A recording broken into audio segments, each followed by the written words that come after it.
బాబు గారికి ఇబ్బంది వస్తుందని ఈనాడు జ్యోతి రాసినట్టున్నాయి, అంత మించి ఏం లేదు. వాళ్ళు ఇబ్బంది పడుతున్నారా? అది అంటే అది కూడా వీళ్ళిద్దరూ ఒకేసారి వార్త రాశారంటే సంథింగ్ అది కుకింగ్ స్టోరీ అన్నమాట, అంతే. ఒకేసారి ఒకే మోడల్లో స్టోరీ రాశారంటే దీని వెనకాల ఎవరో ఉంటారు. అది కూడా బాబు గారు అయి ఉండరు. బాబు గారికి అసలు డెమోక్రసీని ఎంజాయ్ చేస్తాడు ఆయన. వాళ్ళు ఏం బూతులు మాట్లాడలేదు కదా, వాళ్ళు వాళ్ళ సమస్యను అడిగారు. ఆ మంత్రి సరిగ్గా పనిచేస్తాడు, అసెంబ్లీలో అడగాల్సిన కర్మ ఎందుకు ఉంటుంది?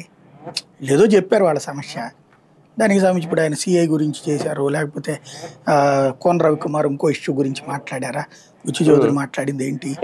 వాళ్ళకి అక్కడ వాళ్ళ చేతిలో వాళ్ళు అడిగిన పని అధికారులు చెయ్యకపోతే ఆ విషయాన్ని సంబంధిత మంత్రి దృష్టికి తీసుకుపోతారు, ప్రభుత్వం దృష్టికి తీసుకుపోతారు.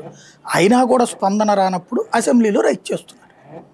యాక్చువల్గా ఒకసారి చూడండి మీరు, నిజంగా తెలుగుదేశం వాళ్ళు అడిగిన ప్రశ్నల్ని సాక్షి ఏమైనా హైలైట్ చేసింది? అసలు వైసీపీ ఏమన్నా హైలైట్ చేసిందా? ఇదే గనక జగన్ని గనక అసెంబ్లీలో కనుక ఇట్లా నిలదీసుంటే ఈ పార్టీకి అసలు బాక్సులు బద్దలైపోయాయి, టీవీలు పేలిపోయే డిబేట్లు జరిగాయి పెద్ద ఎత్తున.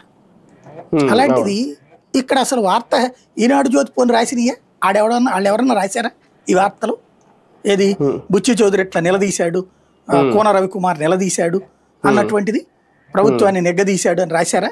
అదే జగన్ అయితే రాస్తారుగా వీళ్ళు.